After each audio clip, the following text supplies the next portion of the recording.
साथियों नमस्कार। आज हम बात करेंगे सूर्यकांत त्रिपाठी निराला कृत राम की शक्ति पूजा कविता पर। इस कविता का प्रकाशन अनामिका काव्य संग्रह के प्रथम संस्करण 1936 ईस्वी में हुआ था।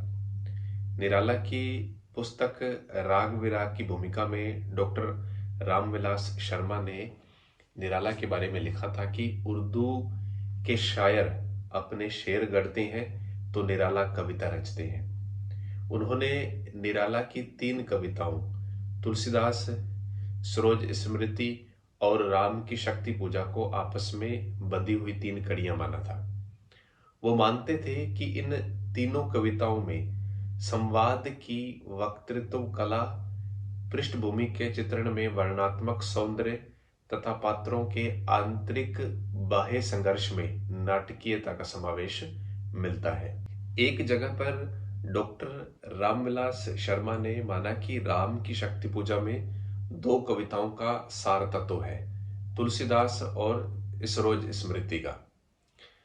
आज हम बात करेंगे निराला की सर्वश्रेष्ठ कृति राम की शक्ति पूजा पर। इस कविता का जो प्रथम अनुच्छेद है वो यूं है कि रवि हुआ अस्त ज्योति के पत्र पर लिखा अमर, रह गया राम रावण का अपराज्य समर। हिंदी काव्य में छांदस पद्धति से भिन्न इस कविता की रचना निराला ने की थी। पूरी की पूरी कविता छंद के नियमों के विपरीत रची गई है। इस कविता का प्रथम चरण मात्र 3 शब्दों में पूर्ण होता है कि रवि हुआ अस्त। यहां तक क्या है, पहला जो चरण है इस कविता का पूर्ण हो जाता है, अर्थात विराम आता है। यह विराम प्रथम वाक्य पूर्ण होने पर ही दे दिया गया है, जबकि छंद के नियम के अनुसार ज्योति के बाद ज्योति के पत्र पर लिखा अमर, यानी कि रवि हुआ अस्त ज्योति के, इसके बाद इसका प्रयोग होना चाहिए था, अर्थात रवि हुआ अस्त ज्योति के पत्र पर लिखा अमर, रह गया। इसके बाद दूसरा वाक्य पहली पंक्ति के पूर्वार्ध से ही आरंभ होकर दूसरी पंक्ति को पार करता हुआ तीसरी जो पंक्ति है पंक्ति में जाकर आज का के साथ क्या है समाप्त होता है। जैसे कि रवि हुआ अस्त ज्योति के पत्र पर लिखा अमर, रह गया राम रावण का अपराज्य समर आज का, यानी कि ये पद क्या है यहां पर समाप्त हो जाता है।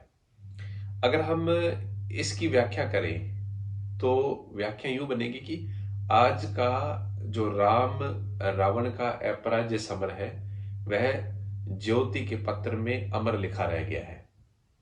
जो ज्योति का पत्र है उस पर क्या है, अमर लिखा रह गया है। राम रावण का युद्ध अंतिम चरण में पहुंच गया है। मेघनाद सहित रावण के सभी महारथी हैं वह हत हो चुके हैं।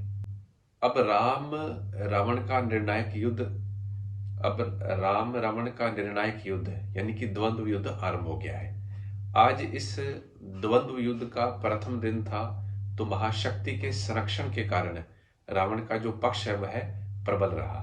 प्रस्तुत अवतरण में इसी का ओज सहित कवि ने वर्णन किया है। रवि हुआ अस्त, यानी कि सूर्य अस्त हो गया है, और सूर्य अस्त के साथ ही क्या है, युद्ध विराम भी हो चुका था, परंतु उसका प्रभाव अभी भी वातावरण में शेष था। ज्योति के पत्र पर लिखा अमर, रह गया राम रावण का अपराज्य समर आज का, कि आज राम रावण के बीच ऐसा दुर्दर्श युद्ध हुआ कि यह प्रतीत होता था कि मानो दोनों योद्धाओं में से किसी की भी पराजय संभव नहीं है। ज्योति के पत्र पर लिखा अमर, यहां ज्योति के 2 अर्थ हैं या 2 अर्थ हो सकते हैं। एक तो आकाश के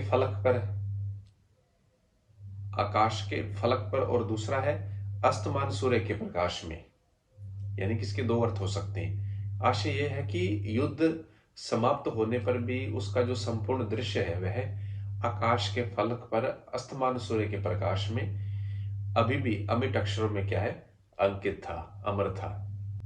यहां में जो परसर्ग है वह विचारणीय है। ज्योति के पत्र में, कुछ जो पुराने संस्करण है उसमें जो ये पंक्ति मिलती है वह ये मिलती है कि ज्योति के पत्र में। लेकिन अब के जो नए संस्करण अनामिका के प्रकाशित हो रहे हैं वहां ज्योति के पत्र पर ही क्या है लिखा हुआ मिलता है। लेकिन हम पुराने संस्करण के अनुसार इसको पढ़ेंगे कि ज्योति के पत्र में।